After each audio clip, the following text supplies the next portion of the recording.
أعوذ بالله من الشیطان الرجیم بسم اللہ الرحمن الرحیم ان اللہ مع الصابرین صدق اللہ العظیم باواز بلند درود پاک الصلاۃ والسلام علیکہ سیدی یا رسول اللہ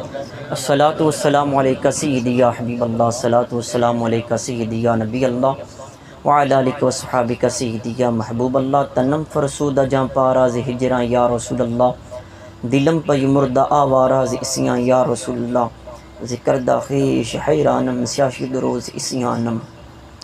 پشیمانم پشیمانم پشیمان یا رسول اللہ چون بازو شفاعت را کشائی بر گناہ گارا مکن محروم جا میرا در آ جا یا رسول اللہ چون سوی من گزر آری من مسکین ناداری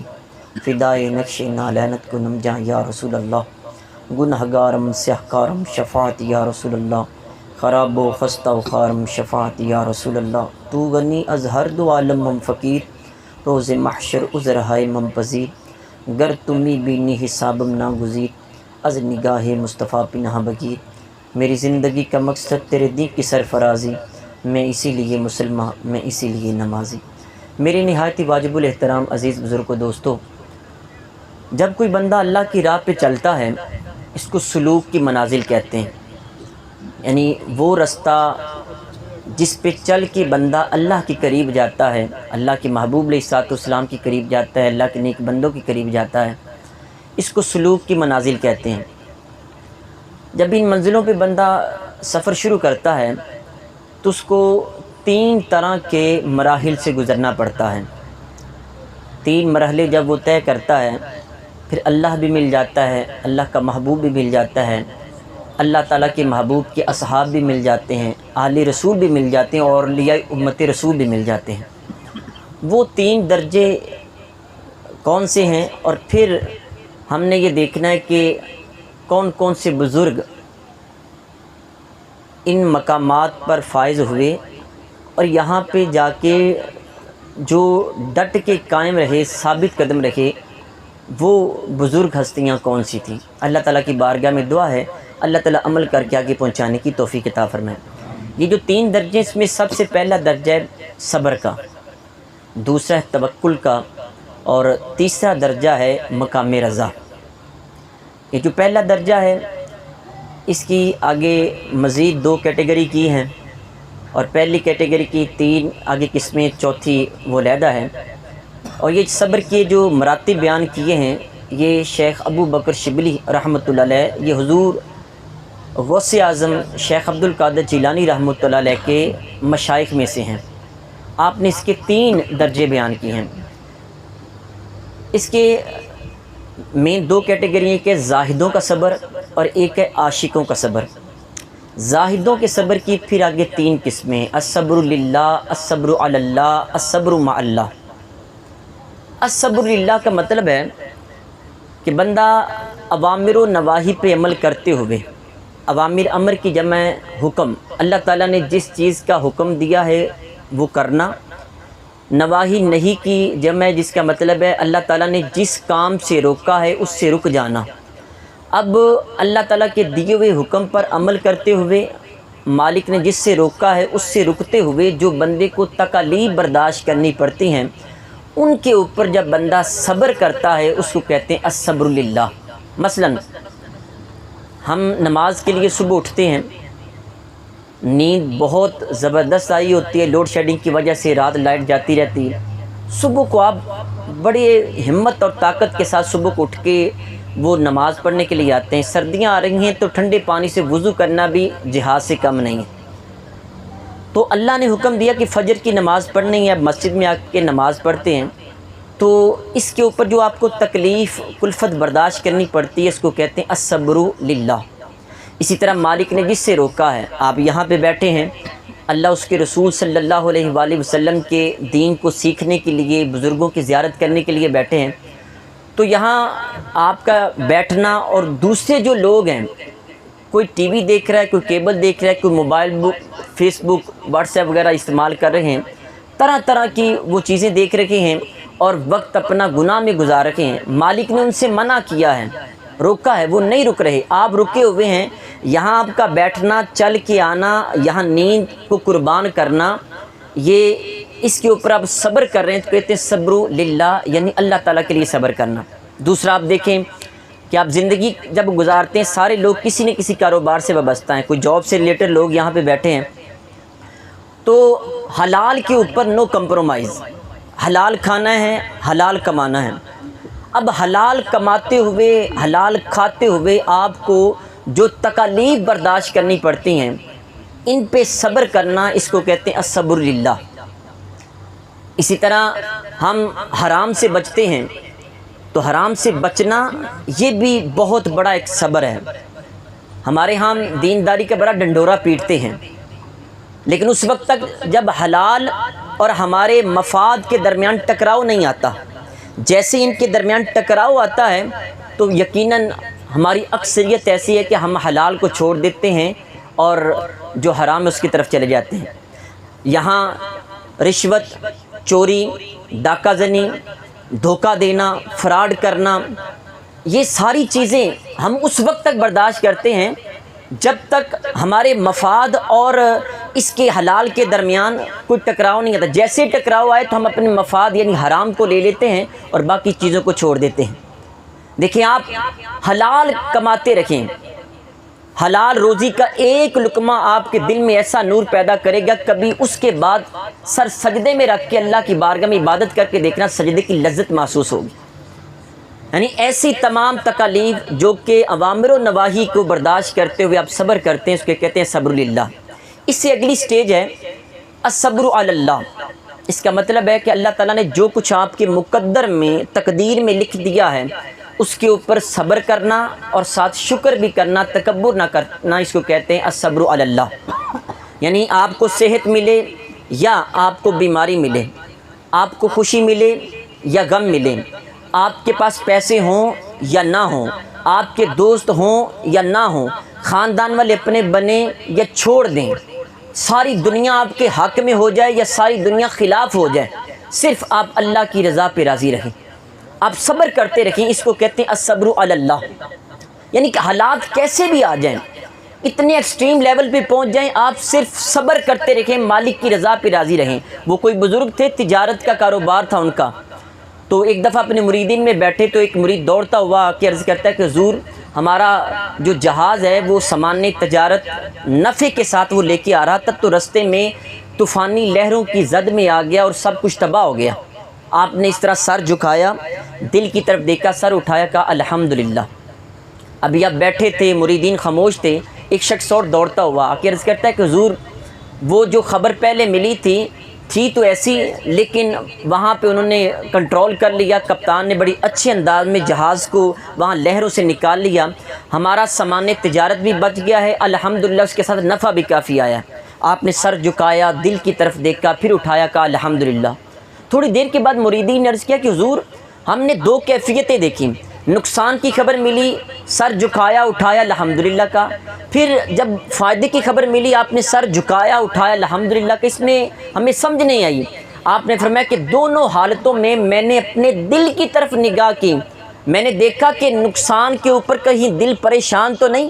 پھر میں نے دیکھا کہ جو خوشی کی خبر ملی، جو منافع کی خبر ملی، اس کے اوپر وہ دل میرا تکبر میں مبتلا تو نہیں ہو گیا۔ دونوں حالتوں میں میں نے دیکھا کہ میرا دل اللہ کی رضا پہ راضی ہے، میں نے الحمدللہ کہہ دیا۔ اس کو کہتے ہیں الصبر علی اللہ، یعنی اللہ تعالیٰ نے جو کچھ مقدر میں لکھا ہے اس کے اوپر راضی رہیں۔ آپ کے گھر میں پیسے ہیں یا نہیں ہیں، آپ کو کام ملا ہے یا نہیں ملا، حلال کی طرف جانا نہیں، حرام کا سوچنا نہیں، مالک کی رضا پہ راضی رہنا ہے، وہ مالک آپ کو عطا کرے گا۔ پھر اس سے آگے جو تیسری اس کی قسم ہے الصبر مع اللہ، یعنی انسان کے اوپر تکالیف بھی آئیں، اس کو خوشیاں بھی ملیں، راحت بھی ملے، بیماری بھی ملے، پیسے بھی ملیں، پیسے چھن جائیں، دوست اپنے ہو جائیں، دوست بیگانے ہو جائیں، ساری حالتیں اس کے اوپر آئیں، لیکن بندہ مسلسل صبر کرتا رہے، اس کی کیفیت سیم رکھے۔ اس کو کہتے ہیں صبر مع اللہ، یعنی کیسے بھی حالت ہے، تکلیف آئے یا خوشی آئے، بندے کی حالت ہے۔ میں ایک مثال عرض کرتا ہوں، حضرت مولا کائنات رضی اللہ تعالیٰ عنہ کسی جنگ میں گئے تو آپ کی ٹانگ مبارک میں، پنڈلی میں تیر پیوست ہو گیا۔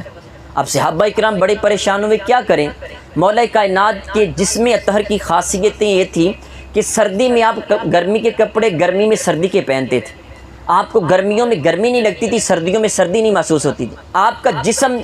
نماز کے لیے وہ نرم پھول کی پتیوں کی طرح ہوتا، اور جب آپ اس سے ہٹ کے ہوتے تو آپ کا جسم لوہے اور فولاد کی طرح ہوتا۔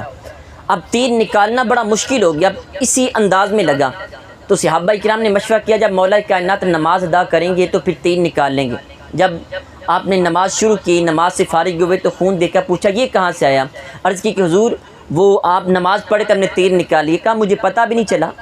یہ میرے مولا کائنات کی نمازوں کا یہ عالم ہے۔ آج علی علی کرنے والے تو بڑے آپ کو ملیں گے، بلکہ میں یہاں پہ بڑی دیر سے اس انداز میں کہتا ہوں کہ پتہ نہیں وہ لوگ جو منہ میں چرس کا سگریٹ ڈالتے ہیں، شراب پیتے ہیں اور وہ پان کھاتے ہیں اور نسوار رکھتے ہیں، اپنی گندی زبانوں پر میرے پاک مولا کا نام کیسے لے آتے ہیں؟ پتہ نہیں کس مولا کائنات کی وہ بات کرتے ہیں، کس علی سے باتیں کرنے کی بات کرتے ہیں۔ دیکھیں مولا کائنات کو آپ نے ڈھونڈنا ہے تو وہ اللہ کی گلی میں آپ کو ملیں گے، وہ اللہ کے گھر میں ملیں گے، جن کی ولادت بھی اللہ کے گھر میں، جن کی شہادت بھی وہاں پہ ہو۔ بتائیں اس مولا کائنات کا نام گندی زبانوں پہ لے سکتے؟ آئیں علی سے محبت کرنی ہے تو علی والے کام کرو، علی کو مانتے ہیں تو علی کی بات کو بھی مانا کریں۔ تو یہ دکھ ہو یا خوشی ہو، دونوں حالتوں میں آپ کی کنڈیشن ایک جیسی رہے، اس کو کہتے ہیں صبر مع اللہ۔ اس کے بعد صبر کی دوسری قسم ہے الصبر عن اللہ۔ جب انسان کسی سے محبت کرتا ہے، عشق کرتا ہے، تو پھر جو جدائی کے لمحات ہوتے ہیں، ہجر و فراق کی جو گھڑیاں ہیں، وہ لمحے بھی انسان کو سالوں کی طرح نظر آتے ہیں۔ آپ کبھی غور کریں، آپ کا بیٹا ہو، بھائی ہو یا کوئی دوست ہو، وہ آپ سے دور چلے جائیں اور وہ کہہ رہا ہو کہ میں آپ سے ملنے کے لیے آ رہا ہوں، گھر میں آ رہا ہوں، تو پھر دیکھیں کہ آپ کے لیے ایک ایک لمحہ الانتظار اشد من الموت، انتظار موت سے بھی زیادہ سخت ہوتا ہے، تو آپ اس کا انتظار کرتے ہیں۔ تو یہ جو انتظار کی گھڑیوں میں صبر کرنا ہے، اس کو کہتے ہیں صبر عن اللہ۔ دیکھیں ہم ایک زندگی گزار رکھے ہیں، میرے کریم آقا صلی اللہ علیہ وسلم نے فرمایا یہ جو زندگی ہماری ہے، یہ جو دنیا ہے، فرمایا کہ یہ دنیا مومن کے لیے جیل خانہ ہے۔ جیل کے اندر انسان چاہے جتنی مری فیسلٹیز دے جائیں تو وہ بندہ جیل کے اندر خوش نہیں رہتا۔ حضور علیہ السلام نے فرمایا کہ الموت جسر یوصل الحبیب الی الحبیب، موت ایک پل ہے جو یار کو یار کے ساتھ ملاتی ہے۔ الموت تحفۃ المومن، موت مومن کے لیے تحفہ ہے۔ اگر کسی سے پوچھا جائے، کسی بزرگ سے کہ جناب آپ کے مرنے کے لمحات قریب ہیں، کیسا محسوس کر رکھے ہیں، وہ یہی جواب دے گا یار یقین مانو 60 سال کی زندگی اسی ایک لمحے کے لیے تو گزاری ہے۔ اچھا ان لمحوں میں ملتا کیا ہے؟ مرنے کے بعد کیا مل جاتا ہے انسان کو؟ آئیں در مصطفیٰ صلی اللہ علیہ وسلم کے غلام کی بارگاہ میں لے چلتا ہوں، حضرت بلال حبشی رضی اللہ تعالیٰ عنہ۔ جب آپ کی موت کا وقت قریب آیا تو آپ کی بیوی بچے بھی قریب بیٹھے تھے۔ بیوی کہہ رہی واہ حزنا، واہ حزنا، واہ حزنا، یہ کلمہ تاسف ہے، یعنی یہ افسوس کا کلمہ ہے۔ کہتی ہائے افسوس، غم کے پہاڑ ٹوٹنے والے ہیں، غم آنے والا ہے، میرے سرتاج اللہ کو پیارے ہوں گے، میں بیوہ ہو جاؤں گی، بچے یتیم ہو جائیں گے۔ لیکن حضرت بلال حبشی چارپائی پہ لیٹے کہہ رہے ہیں واہ تارا با، واہ تارا با، واہ تارا واہ واہ واہ، کیا خوشی کا وہ دن آنے والا ہے، کیا خوشی کے لمحات آنے والے ہیں۔ اچھا یار عجیب بات ہے، بندہ مرے تو اس کو افسوس ہونا چاہیے، بیوی بچے میرے تنہا رہ جائیں گے، بلال حبشی خوشی کے نعرے لگا رکھے ہیں۔ جب رفیقہ حیات نے پوچھا کہ میرے سر کے تاج اس کی وجہ کیا ہے، تو حضرت بلال حبشی رضی اللہ تعالی عنہ آپ کا جواب سنے، فرماتے غدن الکل احبدا محمد و صحبہ، کل میری روح کفس انصری سے پرواز کرے گی، میری روح جسم کو چھوڑے گی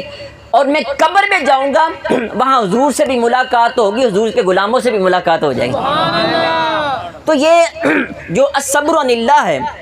اللہ تعالیٰ سے صبر کرنا، یہ جو عاشقوں کا صبر ہے یہ سب سے زیادہ ڈاڈا ہوتا ہے۔ جب یہ صبر کرتے ہیں تو پھر اللہ تعالیٰ کی طرف سے مجدہ جاں فضا سنایا جاتا ہے، ان اللہ مع الصابرین، بے شک اللہ تعالیٰ صبر کرنے والوں کے ساتھ ہے۔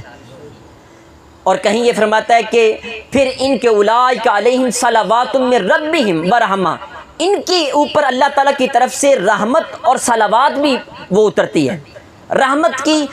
برسات ان کے اوپر کی جاتی ہے۔ عزیز سامعین محترم، اس سے جو اگلا درجہ ہے وہ توکل کا درجہ۔ جب انسان صبر کرتے کرتے ان صبر کے مراحل کو پار کرتا ہے تو پھر توکل کے درجے پہ پہنچتا ہے۔ توکل کے درجے میں اس کے بھی آگے 3 درجے ابو علی الروضباری رحمۃ اللہ علیہ نے بیان کیے ہیں۔ وہ کون سے کہ اذا آتا شکر و اذا منع صبر، جب انسان کو نعمت ملے تو اللہ کا شکر ادا کرے، اور جب نعمت چھن جائے تو وہ اس کے اوپر صبر کرے، واویلا نہ کرے، شکوہ نہ کرے۔ دوسرا اس کا درجہ یہ ہے المن والعطاء عندہ واحد، نعمت چھن جائے یا نعمت مل جائے، دونوں صورتوں میں بندے کے دل کی کیفیت ایک جیسی رہے، پریشانی کے آثار چہرے پہ نہ آئیں، جیسے مرضی وہ غم کے پہاڑ ٹوٹ پڑیں، جیسے مرضی لوگوں کی طرف سے حملے کیے جائیں، دونوں صورتوں میں اس کی کیفیت ایک جیسی رہے۔ تیسرا اس کا درجہ بڑا کمال کا ہے کہ المنع ما شکر احب الیہ، کہ انسان کے اوپر جب کوئی نعمت چھن جائے تو نعمت کے چھننے کے اوپر انسان شکر کرنا اس کو زیادہ پسندیدہ ہو، شکر کرنا اس کو زیادہ محبوب لگے، اس کو بڑی خوشی محسوس ہو کہ میری طرف سے کوئی قربانی قبول کی گئی ہے، میری جیب میں پیسے نہیں، مالک نے میری قربانی قبول کی، میرا جوان سال بیٹا اللہ تعالیٰ کی بارگاہ میں چلا گیا، فوت ہو گیا، بڑی خوشی محسوس کی، میرا چھوٹا سا بچہ فوت ہو گیا، میرے ماں باپ دنیا سے چلے گئے، میرے دوست مجھے چھوڑ کے چلے گئے، دنیا میرے خلاف ہو گئی۔ ان ساری صورتوں میں جو نعمت ملی تھی وہ چھن گئی تو بندے کو زیادہ محبوب لگے، یہ انسان کو زیادہ۔ میں ایک مثال دیتا ہوں، مجنو کا نام آپ نے سن رکھا ہوگا، یہ کوئی عام بندہ نہیں تھا، اس کا نام تھا قیس، اور یہ حضرت امام حسین رضی اللہ تعالیٰ عنہ کے دور کے متصل اس کا دور ہے، یہ اسی دور کا نوجوان تھا، یہ اسپیشل کنسلٹنٹ تھا اپنے بادشاہ کا، مشیر خاص تھا، بادشاہ سے مشورے کرتا، بڑا پڑھا لکھا نوجوان تھا۔ یہ ایک لڑکی جس کا نام لیلا تھا اس کے عشق میں گرفتار ہو گیا، تو اس کو پتہ چلا کہ لیلا بیمار ہو گئی ہے، تو اس نے اس کے صحت یابی کے لیے حکاماں نے خون تجویز کیا، تازہ خون کی ضرورت ہے، تو مجنو اپنے خون اس کے لیے بھیجتا رہا، یہ تندرست ہوئی تو اس نے شکرانے کے طور پہ وہ لوگوں میں لنگر تقسیم کرنا شروع کیا۔ مجنو نے سوچا چلو لنگر بھی لیں گے، دیدار بھی ہو جائے گا، اب مجنو بھی لائن میں لگا ہوا ہے، لوگوں کو وہ دے رکھی ہے۔ جب مجنو کی باری آئی، پیالہ اس نے آگے کیا تو لیلا نے الٹا ہاتھ مار کے پیالہ توڑ دیا، جیسے پیالہ ٹوٹا مجنو لائن سے سائڈ پہ ہوا اور دیوانہ وار ناچنا شروع کر دیا۔ لوگوں نے کہا واقعی یہ دیوانہ، یہ پاگل ہے کہ یہ اپنا خون دیتا رہا اس کی صحت یابی کے لیے، اور اس نے بجائے اس کو لنگر دینے کے، زیادہ دینے کے، اس نے الٹا اس کا پیالہ توڑ دیا۔ مجنو سے کہا قیس تو واقعی دیوانہ ہو گیا، پڑھ لکھ کے سب کچھ ضائع کر دیا۔ اس نے کہا میں نے ضائع نہیں کیا، ضائع تم نے کیا ہے، میں صرف ایک چیز پوچھنا چاہتا ہوں، مجھے بتاؤ ساری 2 لائنیں لگی ہوئی ہیں، لیلا نے صرف میرا ہی پیالہ کیوں توڑا ہے، تمہارا کیوں نہیں توڑا ہے؟ آخر میرے ساتھ کوئی تعلق ہے تو پھر ہے نا۔ جب نعمت چھن جائے، یار کا رخ وقتی طور پر آپ سے مڑ جائے، تو پھر اس لمحے کو برداشت کرنا اور صبر کرنا، یہ وہ توکل کا تیسرا درجہ ہے جس کو کہتے ہیں کہ نعمت چھن جائے تو بندے کو شکر کرتے ہوئے زیادہ پسندیدہ ہو۔ عزیز سامعین محترم، حضرت شیخ باز مستامی رحمۃ اللہ علیہ آپ فرماتے ہیں کہ ایک دفعہ بلخ کا ایک نوجوان میرے پاس آیا، تو اس نے مجھ سے ایک سوال کیا اور مجھے لاجواب کر دیا۔ سوال بھی کمال کا تھا، جواب بھی کمال کا تھا۔ اس نے سوال یہ کیا یہ زہد کیا ہوتا ہے؟ یہ جو صوفی پن اختیار کرتے ہیں، صوفیہ کی راہ پہ چلتے ہیں، سلوک کی منزلوں پہ چلتے ہیں، یہ بتائیں زہد کیا ہوتا ہے؟ آپ نے فرمایا زہد یہ ہے کہ اگر ہمیں اللہ تبارک و تعالیٰ کی طرف سے کوئی چیز مل جائے کھانے کے لیے تو ہم شکر کرتے ہیں، اگر نہ ملے تو صبر کرتے ہیں۔ مل جائے تو شکر کرتے ہیں، نہ ملے تو صبر کرتے ہیں۔ اس نے کہا یہ کام تو ہمارے بلخ کے کتے بھی کرتے ہیں، مل جائے تو شکر کرتے، نہ ملے تو صبر کرتے ہیں۔ باجزی بستامی رحمۃ اللہ علیہ حیران رہ گیا، فرمایا کہ تم بتاؤ پھر تمہارے ہاں زہد ہوتا کیا ہے؟ اس نے کہا ہمارے ہاں زہد یہ ہے کہ اگر کچھ نہ ملے تو مالک کا شکر ادا کرتے ہیں، نہ ملے تو مالک کا شکر ادا کرتے ہیں، مل جائے تو لوگوں میں خرچ کر دیتے ہیں، اس کو زہد کہتے ہیں۔ تو یہ توکل کی منازل جب بندہ طے کرتا ہے، اس کے بعد صبر کی منزلیں طے کر لیں، توکل کی منزلیں طے کر لیں، اس سے آگے درجہ آتا ہے مقام رضا۔ مقام رضا کو غنیت الطالبین میں شیخ عبد القادر جیلانی 11ویں پیر رحمۃ اللہ علیہ نے حضرت ذوالنون مصری کے حوالے سے لکھا ہے، اس کے بھی 3 درجے ہیں، اور یہ بڑے کمال کے یہ 3 مداری جو درجے ہیں۔ اس کے 3 درجوں میں سے پہلا درجہ یہ ہے ترک الاختیاری قبل القضائی، یعنی تقدیر کی چھری چلنے سے پہلے تقدیر کا فیصلہ ہونے سے پہلے پہلے آپ کو اختیار بھی دیا گیا کہ یہ دو راستے ہیں، یہ دو آپشن ہیں، ایک آپشن پہ چلو گے تو کٹ مرو گے، دوسری آپشن پہ چلو گے تو بچ جاؤ گے، دنیا تمہارے قدموں میں آ جائے گی۔ تو بندہ اپنے اختیار کو ترک کر دیں، تقدیر سے پہلے جو اختیار دیا تو اس کو ختم کر دیں۔ نمبر 2 اس کا درجہ یہ ہے سرور القلب بمر القضاء، کہ جب تقدیر کی چھری چل رکھی ہو، بندے نے مشکل رستہ، کٹھن مرحلہ، راہ وفا اختیار کر لی، اور کہتے ہیں راہ وفا میں ہر سو کانٹے، دھوپ زیادہ سائے کم، مگر اس راہ پہ چلنے والے خوشی رہے پچھتائے کم۔ اس نے راہ وفا اختیار کی، تو جب راہ وفا اختیار کی، اب تقدیر اپنا فیصلہ سنا رکھی ہے، تقدیر کی چھری چل رکھی ہے، لیکن جو دل ہے وہ خوشی سے باغ باغ ہو رہا ہے۔ سرور القلب، دل خوشیاں محسوس کر رہا ہے، دل ناچ رہا ہے، دل شکر ادا کر رہا ہے کہ مالک نے جو حکم دیا تھا، میں نے جو راہ اختیار کی، مالک کی طرف سے اب وہ قضا کی چھری چل رکھی ہے، بندہ خوشیاں منائے۔ تیسرا یہ کہ فقدان المرارت بعد القضاء، جب تقدیر کی چھری چل گئی، فیصلے ہو گئے، بچے کٹ مرے اور خاندان تباہ ہو گیا، دولت ختم ہو گئی، رشتہ دار چھوٹ گئے، دنیا ختم ہو گئی، ظلم و ستم کی داستانیں رقم ہو گئیں، لیکن اس سب کچھ کے بعد بھی اگر کوئی بچ جائے تو کبھی زبان پہ بھول کر بھی شکوے کا لفظ نہ لے کے آئے، خوش رہے مالک کی بارگاہ میں، مالک جو تو نے کیا بالکل ٹھیک کیا۔ عزیز سامعین محترم، ہمارا اصل موضوع یہ ہے، یہ مقام رضا ہوتا کیا ہے، مقام رضا پہ کون فائز ہوتا ہے، اور اس مقام رضا پہ جا کے ثابت قدم کون رہتا ہے، اور قدم کس کے ڈگمگا جاتے ہیں۔ تو اس کے لیے 2 بزرگوں کی مثالیں پیش کروں گا۔ انڈیا کا ایک علاقہ ہے گوالیار، وہاں ایک بزرگ تھے شاہ محمد غوث گوالیاری رحمۃ اللہ علیہ۔ تو گوالیار کا جو گورنر ہے کسی بات پہ رنجیدہ ہو گیا، اور اس نے یہ کہا کہ بزرگوں کی بارگاہ میں پیغام بھیجا کہ شام تک یہ گوالیار کا علاقہ چھوڑ کے یہاں سے چلے جائیں، اگر آپ نہ گئے تو آپ کے خلاف سخت کارروائی ہوگی۔ شاہ محمد غوث گوالیاری رحمۃ اللہ علیہ مقام رضا پہ فائز تھے، صبر کی مرحلے منزلیں طے کی، توکل کی طے کی، مقام رضا پہ فائز تھے۔ آپ کو پتہ ہے کہ جب بندہ بلندی پہ جائے تو جانا آسان ہے، وہاں پہ جا کے رکنا مشکل ہے۔ اب ماؤنٹ ایوریسٹ بہت بڑی دنیا کی سب سے بلند چوٹی ہے، وہاں پہ جانا تو آسان ہے، لیکن تند و تیز جو ہوائیں چلتی ہیں، جو برف باری ہوتی ہے، وہاں پہ ٹھہرنا چند گھنٹے بہت مشکل ہے۔ K2 پہاڑی پاکستان کی سب سے بڑی ہے، وہاں پہ چڑھنا آسان ہے، رکنا وہاں پہ مشکل ہے۔ تو حضرت شاہ محمد غوث گوالیاری رحمۃ اللہ علیہ مقام رضا پہ فائز تھے۔ آپ وہاں پہ جب فائز تھے تو اپنے خاندان والوں کو لیا، جتنے بھی اپنے خاندان تھے، مریدین تھے، ان کو ساتھ لیا اور آپ وہاں سے چل دیے۔ جیسے گوالیار کی ریاست سے باہر جانے لگے، پیچھے سے ڈاکو نے آپ کے اوپر حملہ کر لیا۔ جیسے ہی آپ کے اوپر حملہ کیا تو آپ مقامی رضا پہ فائز تھے، یعنی اس مقام پہ فائز تھے جہاں اللہ کی رضا پہ راضی رہتے تھے، مالک نے جو مقدر میں لکھ دیا اس پہ راضی تھے۔ اب وہاں پہ آپ اپنی سواری پہ سوار تھے، آپ وہاں پہ پریشان نہیں ہوئے، مسلسل وہ ڈاکو پیچھے سے مال چھینتے چلے گئے، لوٹتے چلے گئے، وہاں کوئی بڑا نہ دیکھا، بوڑھا نہ دیکھا، جوان نہ دیکھا، انہوں نے کوئی عورت نہ دیکھی، ہر ایک سے مال لوٹتے چلے گئے۔ جب لوٹتے لوٹتے مال، وہ جو ڈاکو تھے شاہ محمد غوث گوالیاری رحمۃ اللہ علیہ کے پاس پہنچے،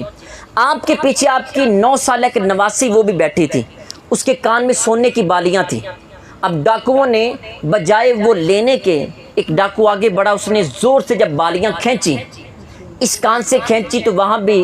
وہ خون نکلنا شروع ہو گیا، جب دوسرے کان سے کھینچی تو بچی نے چیخنا شروع کر دیا، وہاں سے نکلے۔ اب بچی کی جو چیخو پکار تھی، بچی کا جو اس طرح کا انداز تھا رونے والا، اب شاہ محمد غوث گوالیاری جو مقام رضا پہ فائز تھے اسے برداشت نہ ہوا۔ آپ نے کیا کیا؟ آپ کے ہاتھ میں چھڑی تھی،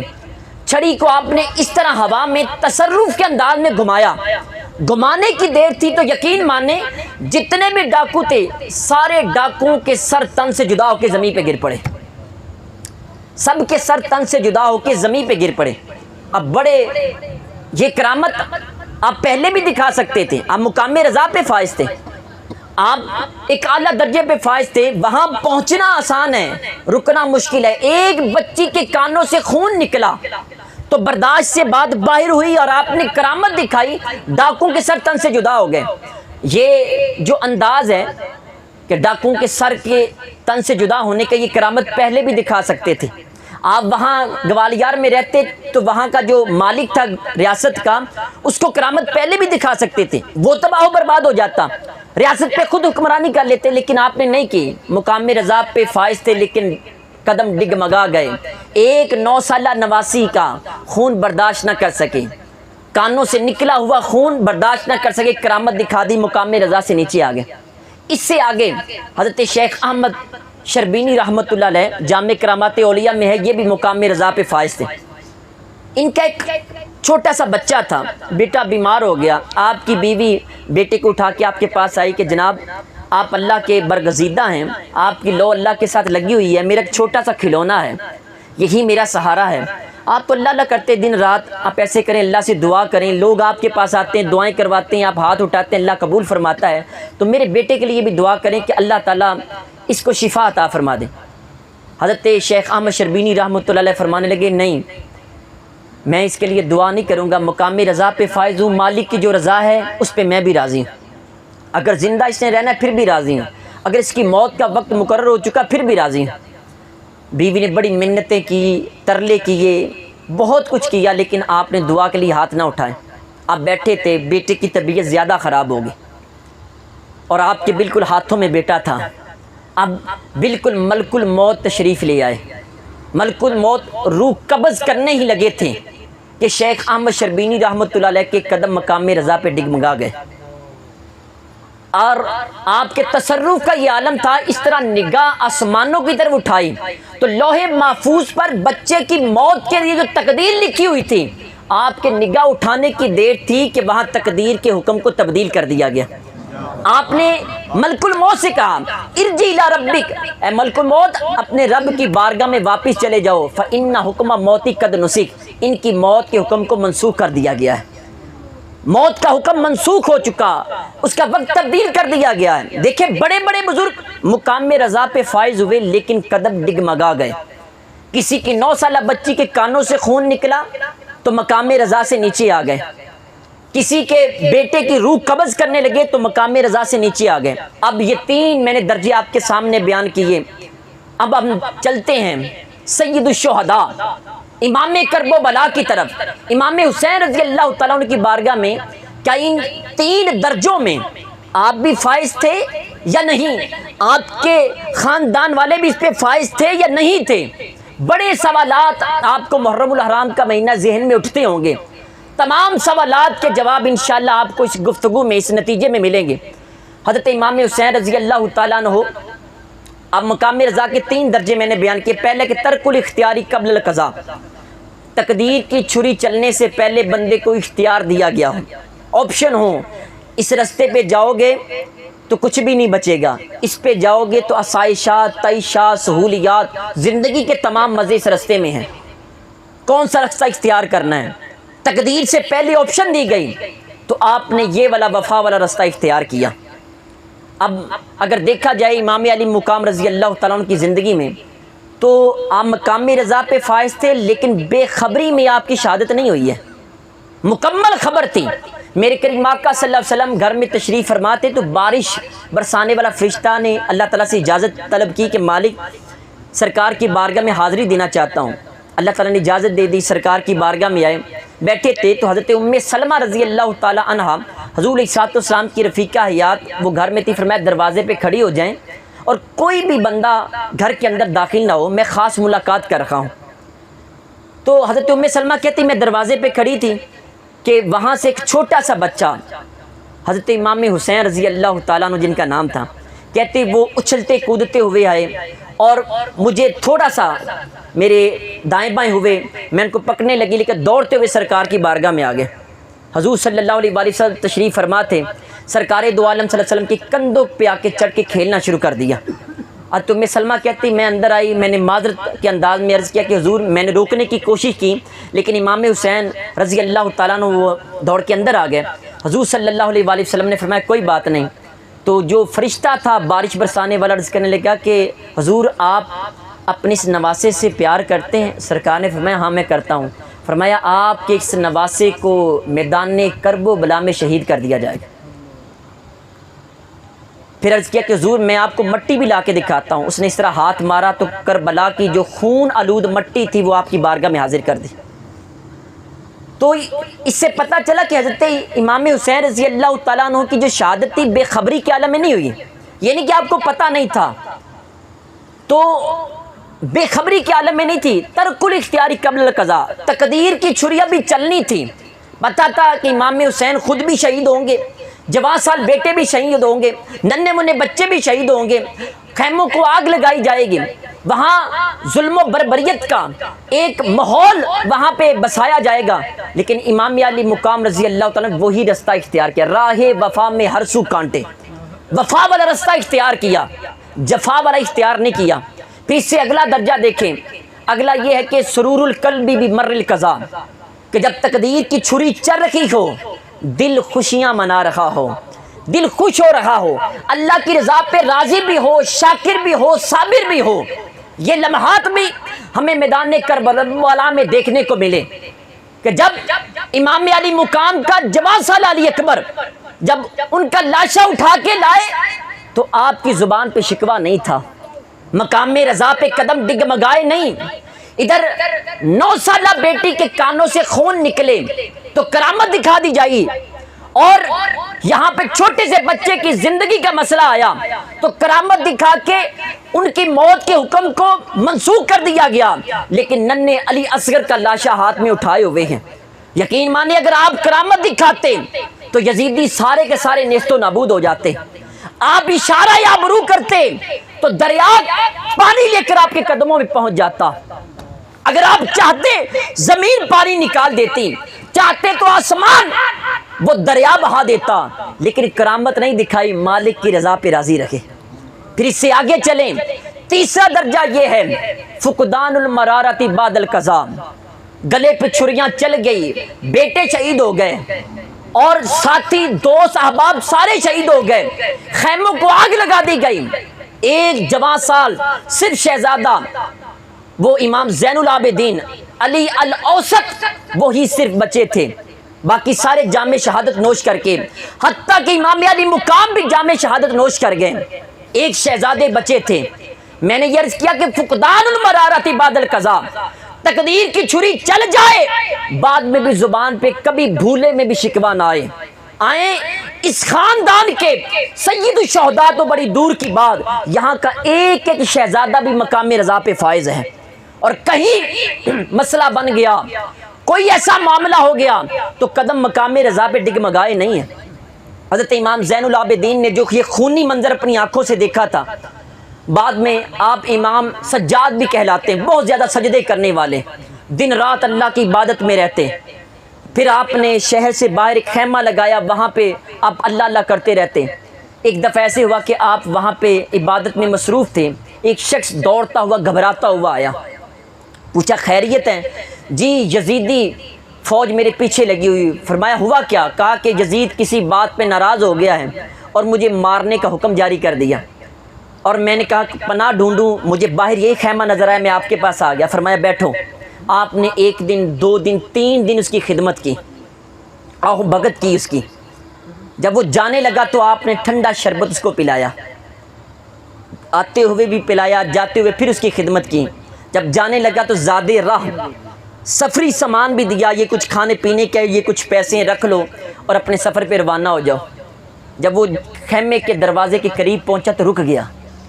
جا کے کہنے لگا پیچھے مڑ کے، حضرت لگتا ہے آپ نے مجھے پہچانا نہیں ہے۔ امام زین العابدین رضی اللہ تعالیٰ عنہ فرمانے لگے کہ ظالم، میں تمہیں اس دن سے پہچانتا ہوں جس دن